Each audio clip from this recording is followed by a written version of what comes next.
Será que as garras de adamantium do Wolverine conseguem rasgar uma armadura de Plandanium? Ron, Cavaleiro do Espaço, encontra os X-Men.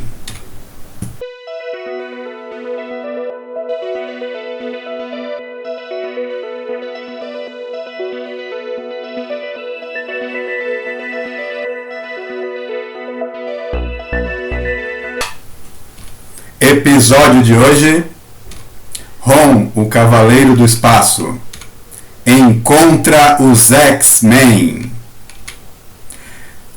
Essa história do Ron foi publicada em 1981 nos Estados Unidos, na 17ª edição da sua revista, Ron Space Knight, e aqui no Brasil ela saiu em 1985, na 27ª edição da revista O Incrível Hulk, da editora Abril. Com relação à edição dos Estados Unidos, a edição original, nós vemos na capa, né, uma cena bem interessante. O Ron está com o seu braço esquerdo erguendo pelo pescoço ali um garoto, parece ser um garoto ali indefeso, enquanto o Wolverine está ali agarrado nas costas dele, com as suas garras tentando, rasgar ali a armadura do Ron, e o Ron segurando na sua mão direita o seu neutralizador. Do lado direito da imagem a gente pode ver ali os outros X-Men, Tempestade, Colossus e o Noturno. Essa cena está acontecendo dentro de uma casa, que o telhado está destroçado, os móveis estão ali desorganizados, então nessa história, o Ron tem um encontro com os X-Men e parece que esse encontro não é muito agradável, afinal de contas ele está sendo atacado pelo mais agressivo e violento dos X-Men, o Wolverine. Por que ele está sendo atacado pelos X-Men? Por que ele está segurando aquele garoto ali indefeso? Dá a impressão que ele está atacando o garoto, os X-Men estão indo salvar o garoto do Ron. Será que o Ron ele finalmente se tornou a ameaça que todos temiam, que ele fosse um assassino? Bem, nós vamos descobrir isso no episódio de hoje. Com relação à revista brasileira do Incrível Hulk, onde essa história foi publicada, uma curiosidade com relação à capa. A capa que nós vemos aqui da revista do Incrível Hulk, ela traz ali uma montagem com a série de televisão do Incrível Hulk, que era exibida também na época. A série era dos anos 70, mas ela foi reprisada várias vezes na televisão do Brasil. A série com o Bill Bixby, em que o Bill Bixby fazia o papel do doutor, não o Dr. Bruce Banner, o Dr. David Banner, que se transformava no Incrível Hulk, interpretado pelo Rolf Ferrigno, que apareceu diversas vezes em participações especiais nos filmes mais recentes do Hulk da Marvel. Então aqui é uma referência, eles aproveitaram fazer uma ligação do personagem dos quadrinhos com a série de televisão. E nenhuma menção na capa à história do Ron. Bem, começando aqui essa história, o título da história original é Hybrid, e foi traduzido literalmente no Brasil para híbrido. O que é híbrido? Vamos descobrir. A história começa com os X-Men em sua base, o computador do professor Xavier, o cérebro, ele detecta um mutante em uma região dos Estados Unidos, na região de West Virginia, mais precisamente na cidade de Clayton, onde o Ron se encontra. Então os X-Men são chamados rapidamente para o encontro do professor Xavier, professor X, porque eles vão ter uma missão de encontrar esse mutante. Aí nós vemos qual que é a equipe dos X-Men que está ativa nesse momento. Então, o professor Xavier, como sempre, o mentor da equipe de mutantes, e o diretor da escola Xavier para jovens superdotados, que é a fachada para o seu centro de treinamento de mutantes. Nesse momento a equipe dos X-Men era formada pela Tempestade, que nós vemos do lado esquerdo, a mutante que controla o clima, ela vem do Quênia. o seu nome é Ororo Munroe, né? Acima dela, né, pendurado no teto ali, nós vemos o Noturno, né, Kurt Wagner, um alemão, que ele tem uma mutação que tornou a sua pele azul. Ele tem uma cauda, as suas mãos e pés, né, tem 3 dedos, e ele tem habilidades acrobáticas, além de poder se teleportar. Do lado direito, a gente vê, né, o mais alto é o Colossus, né, um russo que consegue transformar o seu corpo em metal, e aí ainda ele fica maior. Abaixo dele, sorrindo, o mutante mais agressivo de todos os tempos, o Wolverine, né, o canadense, que tem um esqueleto coberto por adamantium, ainda possui garras retráteis e sentidos super aguçados. E por último, na extrema direita, nós vemos Kitty Pryde, que nessa época era conhecida como a Ninfa.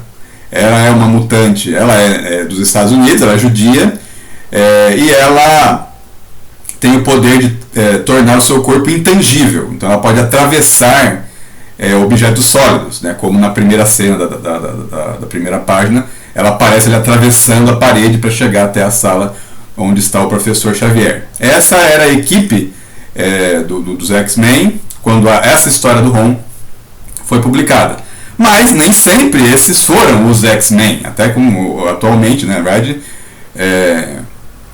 as próprias produções de cinema mostram mutantes diferentes na equipe. Os X-Men foram criados em 1963 por Stan Lee e Jack Kirby, na primeira onda, né, dos personagens da Marvel. Então eles são alguns dos pioneiros dos personagens da Marvel. Eles estrearam, né, numa revista própria, lutando contra Magneto. O Magneto, vilão clássico e adversário clássico dos X-Men, né, o mestre do magnetismo, que também era líder da Irmandade dos Mutantes, que seria uma equipe equivalente de mutantes, só que do mal, né? Na verdade, do ponto de vista do Magneto, eles não são do mal, né? Porque o Magneto, ele acha que os mutantes têm que dominar o mundo, e ele está, na verdade, ajudando os mutantes, né? Ele é o salvador dos mutantes, mas na verdade, pro resto do mundo, ele é um super vilão, né? E aí nós vemos a equipe original dos X-Men, né? Os X-Men originais, os primeiros alunos da escola do professor Xavier, que são o Ciclope, o líder da equipe, que o Scott Summers, que tem o poder de disparar raios dos seus olhos, né? E ele tem um problema, que ele não controla esse poder, por isso ele é obrigado a usar óculos ou um visor de quartzo rubi, que consegue deter os raios. Porque se ele não tiver esses óculos, se ele abrir os olhos, os raios eles são disparados de forma contínua. E esses raios são devastadores. Acima do lado direito, acima do Ciclope, nós vemos o Anjo. Né? O Anjo é o Warren Worthington III, que é um milionário que ele nasceu com uma mutação que concedeu a ele asas gigantes que permitem que ele voe. E aí, né, numa analogia assim, quase direta, né, ele adotou o nome de Anjo. Do lado direito, temos a única integrante feminina dessa primeira equipe dos X-Men, que é Jean Grey, a Garota Marvel. A Garota Marvel, que é telepata e telecinética, né? Ela tem os mesmos poderes do professor Xavier, telepatia, mas ela também consegue mover objetos com o poder da mente. E que é extremamente poderosa. Apesar de que nas primeiras histórias, né, assim como acontecia com a Mulher Invisível no Quarteto Fantástico, né, ela tinha um papel um pouco mais secundário, né, e geralmente ela acabava em situação de perigo, tendo que ser resgatada pelos companheiros de equipe. E finalmente, do lado... Finalmente não, na verdade, nós temos abaixo do Ciclope, do lado direito, o Fera, né? Hank McCoy, um mutante que tem uma inteligência acima do comum e que também tem grandes habilidades acrobáticas. E aí sim, finalmente, atrás do Ciclope, do lado esquerdo do Ciclope, na imagem da direita, nós vemos o Homem de Gelo. O Homem de Gelo, que na capa da revista X-Men está ali jogando bolas, né, bolas de neve em cima do Magneto, né, ou bolas de gelo, na verdade não dá para saber muito bem, né. Ele parecia, a aparência do Homem de Gelo nesse momento parecia de um boneco de neve, né. Ele tinha uma aparência um pouco cremosa ali. Com o passar do tempo, ele foi sendo, a aparência dele foi sendo lapidada, literalmente, né, para ele parecer realmente um homem de gelo, né. E até uma curiosidade, nas primeiras histórias, o Homem de Gelo, mesmo que ele cobrisse o seu corpo de gelo, as botas que ele usava continuavam normais, né. Algumas coisas estranhas que acompanhavam as histórias dos X-Men. Esses são os X-Men originais, os primeiros alunos da escola do Professor Xavier, e que foram os primeiros mutantes, né, da Marvel. Mas essa equipe ela mudou e continua mudando continuamente. Mas a primeira grande mudança da equipe aconteceu em 1975, quando na verdade assim, a ideia era cancelar as histórias dos X-Men. Elas já não estavam sendo publicadas, novas histórias. Está ocorrendo republicação. Eles tiveram um breve período assim de renovação com o Neil Adams, que mudou os uniformes dos X-Men, colocou eles em algumas aventuras bastante interessantes, mas eles estavam correndo risco de serem cancelados. Então foi criada uma tentativa, né? Seria a última tentativa de trabalhar com os X-Men. Foi lançada uma revista, Giant Size X-Men, número 1, em que foi publicada uma história. Nessa história, a equipe original dos X-Men ela desaparecia em uma ilha no Pacífico. Na verdade, somente o Ciclope conseguia voltar. Ele não lembrava muito bem o que tinha acontecido, mas ele só sabia que os X-Men estavam em perigo. Só que aí ele sozinho não poderia resgatá-los. E aí o Professor Xavier ele resolve criar uma nova equipe de mutantes. E diferente da equipe original, que tem membros somente dos Estados Unidos, essa nova equipe de mutantes que o Professor Xavier cria é uma equipe internacional. O Professor Xavier, pela primeira vez, ele resolve usar o cérebro para visitar, projetar a sua imagem em outros países e procurar mutantes nesses países e trazê-los para formar essa nova equipe. Então ele encontra na Irlanda o Banshee, que é um mutante que tem o poder de emitir poderosas rajadas sônicas, e além disso ele consegue voar usando o seu poder. No Quênia ele encontra a Tempestade, né, uma mutante que consegue controlar o clima, né. Ele encontra o Colossus na então União Soviética, né. O Colossus descobre o seu poder quando ele tenta salvar a sua irmã de ser atropelada por um trator. Aí ele inconscientemente se transforma em metal. E o Professor Xavier aparece bem nessa hora. Né, no Canadá, o Professor Xavier ele traz o Wolverine, que trabalhava para o governo do Canadá. O seu codinome era Arma X, e ele resolve sair do governo do Canadá, mas sem pedir licença. Né. Na Alemanha, o Professor Xavier salva o Noturno de ser morto por uma multidão enfurecida, que acha que ele é um demônio por causa da aparência dele. Eles estão quase matando ele com uma estaca, e o Professor Xavier consegue salvá-lo. E além disso, né, pela primeira vez, né, a equipe tem um integrante que é um indígena, que é o Pássaro Trovejante, um índio dos Estados Unidos. Ele na verdade é um dos mais fracos dos X-Men. Ele tem força e velocidade ampliadas, mas em comparação com os outros membros da equipe, ele é mais fraco. Na verdade, essa escolha de poderes acaba sendo até um pouco preconceituosa assim, com ele. Um que não está aqui, né, na imagem da direita, e também nem na capa, que é estranho, mas que ele faz parte da equipe também nesse momento, na estreia, é o Solaris. O Solaris é um mutante japonês que tem o poder de controlar as chamas, né, como o Tocha Humana, só que o corpo dele não fica coberto por fogo. Só que o Solaris ele não continua na equipe, ele só participa do resgate e depois vai embora, né? Ele não gosta dos Estados Unidos, dos americanos, né? Ele é extremamente preconceituoso com isso. Na verdade é como se fosse uma mágoa identitária do Japão com relação aos americanos, jogar uma bomba nuclear lá, e aí ele sai da equipe. E aí nesse momento, né, essa equipe de 75 que é formada, ela é a equipe dos X-Men que faz sucesso, que torna os X-Men uma história de sucesso, que depois vai conseguir fazer com que eles vão se tornar uma animação de sucesso, depois mais tarde, claro, bem mais tarde, se tornar uma série de filmes também de sucesso. É essa equipe. E os X-Men originais, eles na verdade eles abandonam a equipe, né? Eles depois, somente o Ciclope, ele permanece como líder da equipe, né? E a Jean Grey acaba retornando um pouco tempo depois. Ela deixa de ser a Garota Marvel para se transformar na Fênix, né? Em uma história em que ela acaba adquirindo poderes maiores do que todos os X-Men possuem. Do lado direito a gente tem que destacar dois mutantes que acabaram fazendo parte da equipe dos X-Men anterior a essa equipe internacional, que são a Polaris. A Polaris é a mutante que tem cabelos verdes. Ela tem os mesmos poderes do Magneto. Ela também é a mestra, né, a rainha do magnetismo. E do lado direito dela, com o uniforme negro, que tem várias esferas no peito, está o Destrutor, que é o irmão do Ciclope,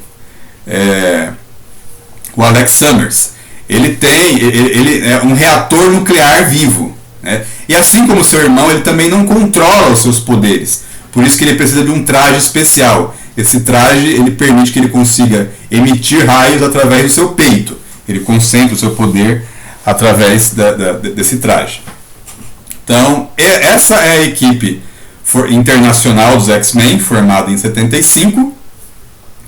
Essa equipe passou por uma grande tragédia. Em 1980, a Jean Grey, a Fênix, ela morre.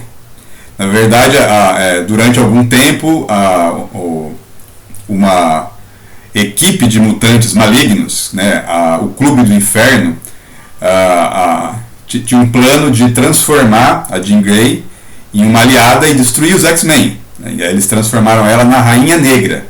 Só que esse controle exercido por um mutante chamado Mestre Mental, que foi membro da Irmandade dos Mutantes do Magneto, acabou liberando uma face maligna da Jean Grey, que se transformou na Fênix Negra.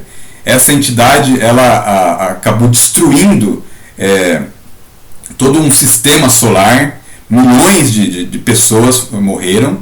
E aí ela foi julgada pelo Império Shire, uma raça alienígena que veio atrás dela. Na verdade, assim, os X-Men tiveram uma batalha, né, que eles conseguiram por algum tempo trazer Jean Grey de volta à sua consciência original, mas depois, durante a batalha que definiria o destino dela, que foi travada na Lua, entre os X-Men e a Guarda Imperial de Shire, a Fênix Negra voltou. Ela assumiu novamente o controle da Jean Grey. E aí os X-Men tentaram trazer a Jean Grey novamente ao normal. Ela acabou por um breve momento retornando à consciência, mas ela viu que ela não conseguiria manter o controle por muito tempo. E aí ela decidiu tirar a própria vida. Então aí a Fênix ela morre. Na verdade, essa capa da revista 136 dos X-Men não foi a história em que ela morre, né? É a história em que a Fênix Negra ela enfrenta os X-Men numa batalha, né? E aí ela no final vai ser levada a julgamento. Na edição seguinte, a 137, que aí ocorre realmente a morte da Fênix. Com a morte da Jean Grey, o Ciclope ele fica assim, completamente abalado e ele decide deixar a equipe. Na edição 138 da revista X-Men Originais, ele vai embora. E aí, quem que assume a liderança da equipe? Porque o Ciclope ele tinha sido líder dos X-Men desde 1963, então quase 20 anos de liderança da equipe em formações diferentes. A partir desse momento, a Tempestade, né, a mutante keniana controladora do clima, ela se torna a nova líder dos X-Men. E ela também, quando a Tempestade ela começa a sua gestão da equipe, uma nova integrante passa a fazer parte, que é a Kitty Pryde, a mais jovem membro da equipe dos X-Men. O Anjo, ele acaba fazendo parte por algum tempo, mas o Anjo se desentende com o Wolverine, porque ele não suporta a agressividade do Wolverine. Por isso que na história do Ron, né, nós vemos que o Anjo não está mais fazendo parte da equipe dos X-Men. Nós temos somente o Colossus, o Wolverine, a Tempestade, a Kitty Pryde e o Noturno. Bem, o que acontece nessa história aqui com os X-Men? Os X-Men são chamados então pelo Professor Xavier para encontrar um mutante. E parece que é um mutante bem poderoso que está lá na cidade de Clayton. Quem será que é esse mutante? Bem, para descobrir isso, né, nós voltamos, né, para Clayton na história, quando um médico ele vai visitar uma família, a família de Jacob Marks, que o chamou. Já inverno em Clayton, né, está tudo cheio de neve no caminho, tanto que o médico ele vai com um trenó motorizado, e quando ele chega na fazenda do Jacob Marks, ele vê que a fazenda está desolada, os animais estão todos mortos, tem alguma coisa assim muito estranha, né? E aí o médico ele entra e a coisa que assusta ele, assim, a primeira vista na casa, ele encontra a esposa de Jacob, que é a Marjorie, e ela está envelhecida. Ela está assim, muito velha, e ela não era dessa idade. Ele não sabe o que aconteceu com ela. E aí aparece o Jacob, né, para falar sobre o que aconteceu, né? O Jacob faz uma revelação para o doutor. Ele revela que ele é um espectro. Ele é um alienígena. Um alienígena que viveu entre eles ali como humano, né? Mas agora parece que não tem mais motivo de se esconder. E aí ele fala para o doutor ver que já viu seu filho, a sua esposa, para ele ver seu filho, né? Seu filho Jimmy. Bem, o médico, embora ele assista aquela transformação ali, ele ainda assim, permanece um pouco no controle, né? E ele vai até o quarto do filho daquele casal. Quando ele entra, ele sente um cheiro horrível naquele quarto e a criança fala com uma voz estranha, né? Olá, doutor, você veio brincar comigo? E nós não vemos o que o doutor vê, né? Mas aí ele vê alguma coisa horrível, mas é tão horrível, é mais assustadora do que a transformação do Jacob no espectro, e o doutor sai correndo, fugindo, né, o mais rápido possível. Enquanto isso, na cidade de Clayton, o Dr. Silas, o legista de Clayton, está voltando de Washington, e ele vai visitar a casa dos Clark, e aí ele se surpreende ao encontrar lá Ron, o Cavaleiro do Espaço, né, sentado numa poltrona ali, com seus quase 2 metros de altura, e todas as pessoas ali ao redor dele tranquilas, né? E ele fica espantado, porque aquela criatura, até então, ele conhecia como um robô assassino, né? O que é aquele, né, aquele monstro alienígena fazendo ali na casa dos Clark, e todo mundo ali tranquilo com ele, tomando chá, né? E ele fica espantado, assim, né? Mas o Sr. Clark, né, ele acalma e explica, né, que a verdade que aconteceu, que aquelas pessoas que aparentemente haviam sido desintegradas pelo Ron não eram seres humanos, eram espectros disfarçados. E aí o Steve Jackson e a Brandy Clark também falam sobre aquilo. E, bem, como o Silas, né, já estava numa investigação de algumas coisas estranhas sobre essas pessoas que haviam sido aparentemente desintegradas, né, ele começa a conectar as coisas, né? Ele pergunta quais são os nomes das pessoas que tinham sido despachadas para o limbo, né? Na verdade, nomes falsos, porque eles não eram humanos.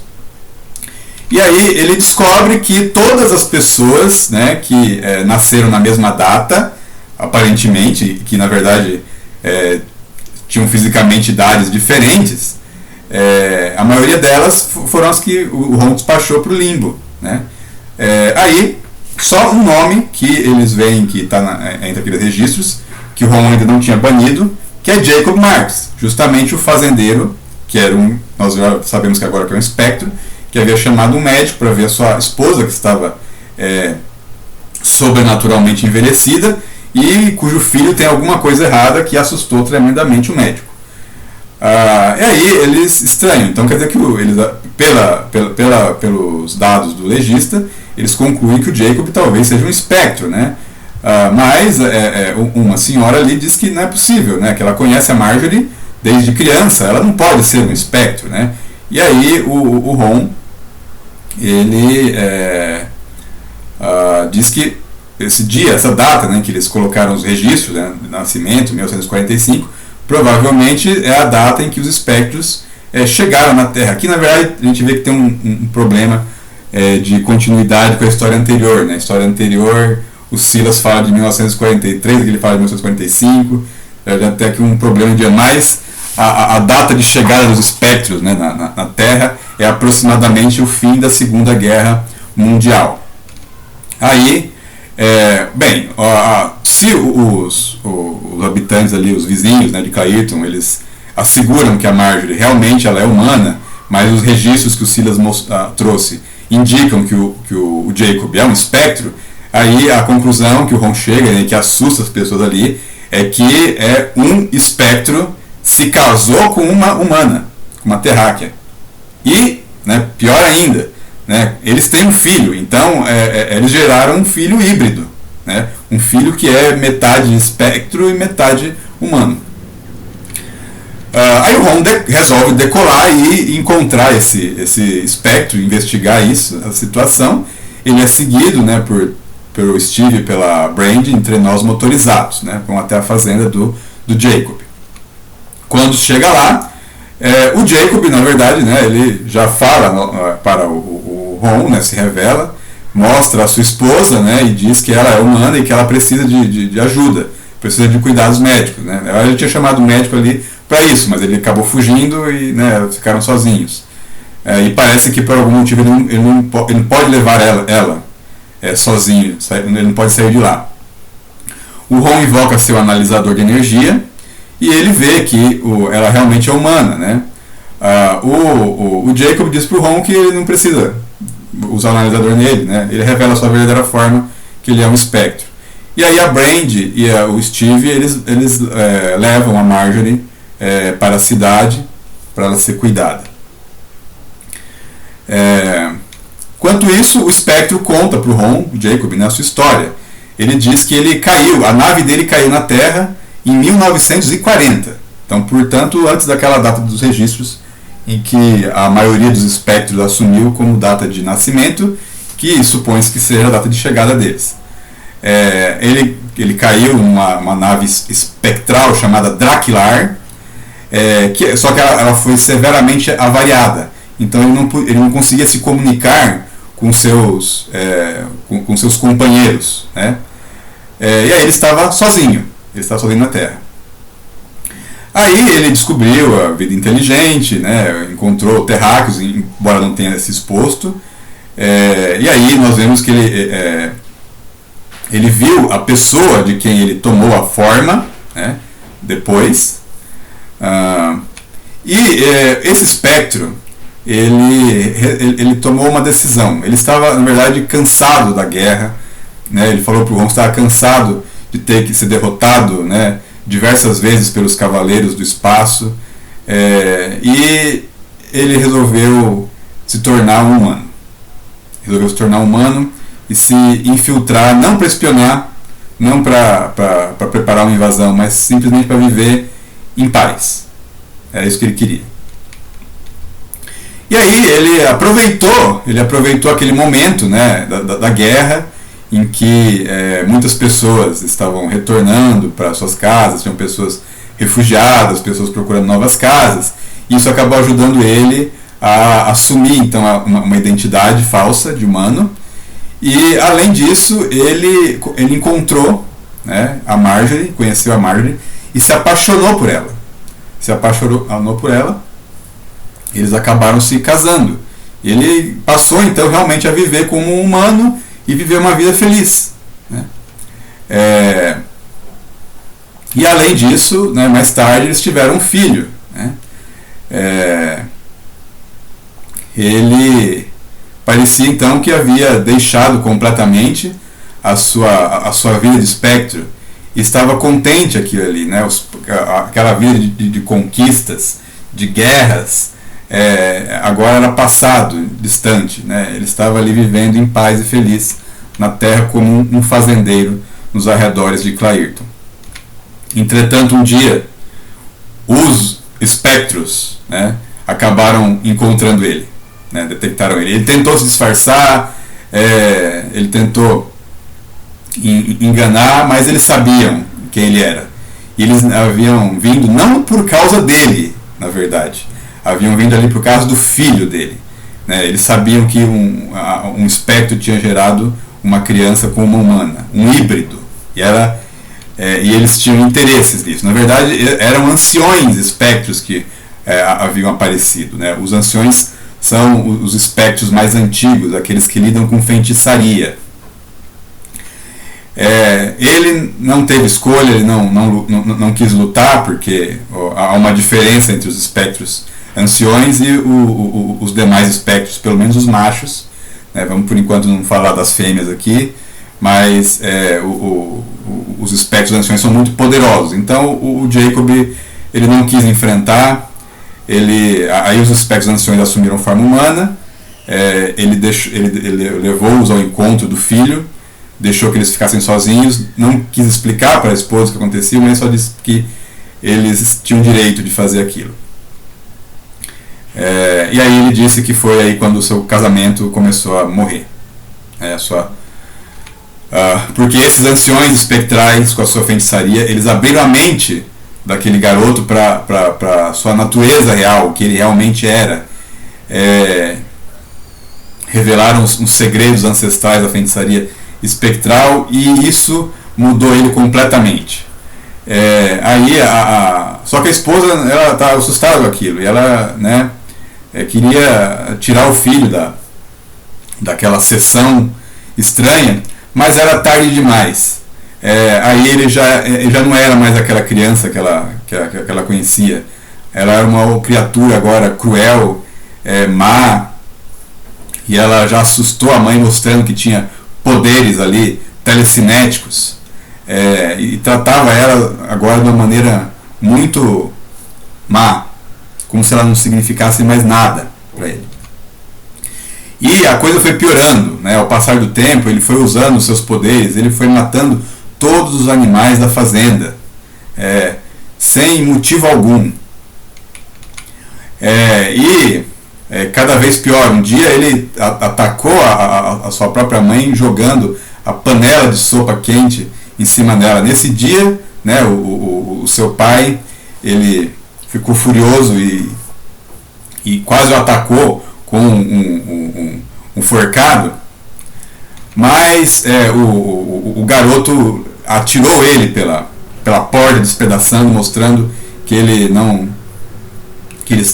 estava completamente indefeso diante daquela criança, ou daquela criatura maligna que ele tinha se tornado, né?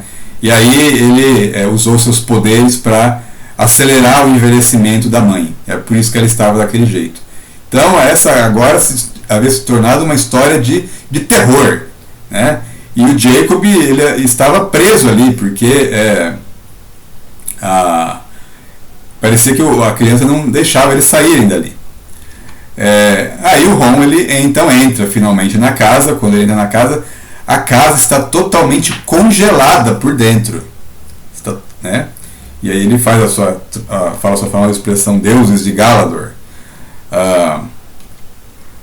Aqui a história começa realmente a ficar parecendo assim a cena do Exorcista, né? A porta do quarto do Jimmy, a criança, ela está ali brilhando, enquanto toda a casa está em completa escuridão, e o Ron vai se aproximando ali daquela porta, né? Na verdade, a criança ali, né, ela sente a presença do Ron, e provoca ele, né, para ir ao seu encontro.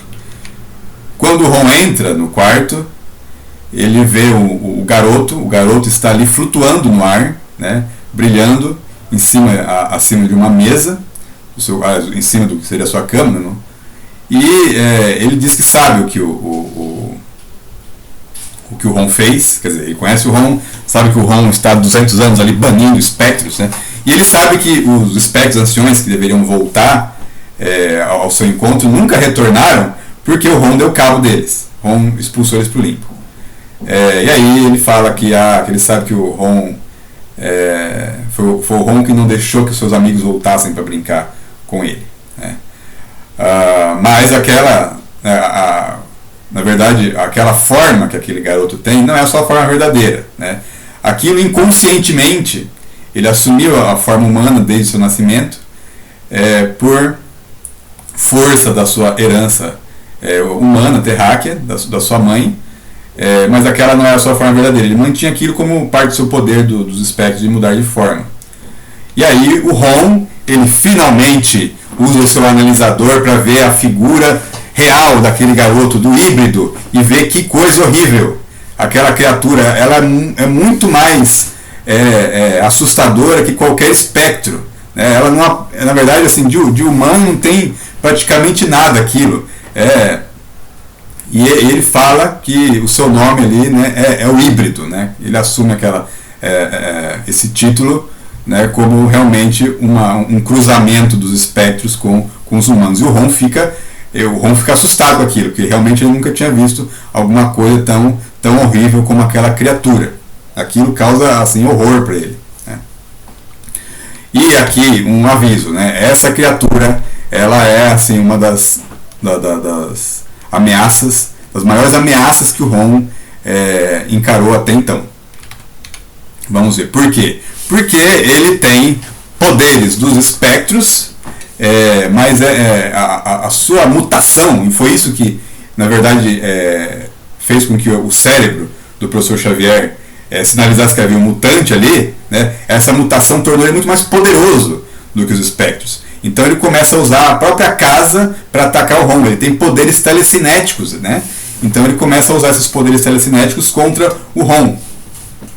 E ele é assim, extremamente arrogante com relação arrogante e confiante com relação aos seus poderes, né? E começa então uma luta, né? O pai tenta deter, o pai tenta chamar pela última vez ali, tentar trazer de volta a criança que ele conheceu, né? Fazer aquela criatura voltar a ser um humano, mas agora é tarde demais, né? E numa prova da sua impiedade, da sua falta completa de sentimentos e de qualquer tipo de misericórdia, ele usa os seus poderes telecinéticos para usar o forcado e atirar contra o pai.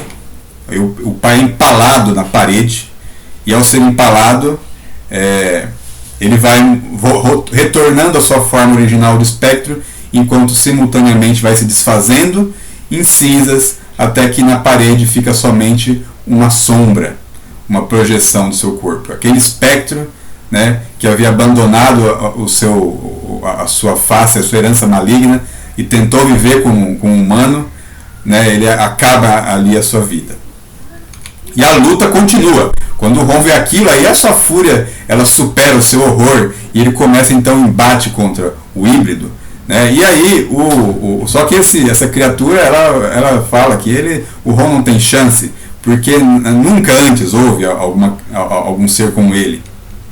Né? Mas mesmo assim o Ron ele parte ali para a luta corporal mesmo. Na verdade, assim, aqui a gente até perde a paciência, porque afinal de contas, por que ele perde tempo lutando mano a mano aqui, se ele pode invocar o seu neutralizador? Mas o Ron, ele parece ainda assim querer salvar, né, querer evitar a expulsão daquela criatura para o limbo. Mas a paciência dele acaba, né, quando o híbrido tenta sufocá-lo, né, com as cortinas da casa, o que não é possível, porque afinal de contas o Ron ele tem um metal, né, no seu pescoço ali, e ele nem respira normalmente. Mas aí o Ron perde a paciência e invoca o seu neutralizador para banir o híbrido. Só que quando o Ron dispara contra o híbrido, ele não é banido, né? Não funciona. E por que não funciona? Por causa do ajuste da arma, né? A arma está ajustada para banir espectros para o limbo somente. E aí o híbrido ele não é totalmente um espectro. Ele tem uma parte humana. E isso impede que o neutralizador mande ele para o limbo. E aí o ROM aumenta a potência do neutralizador.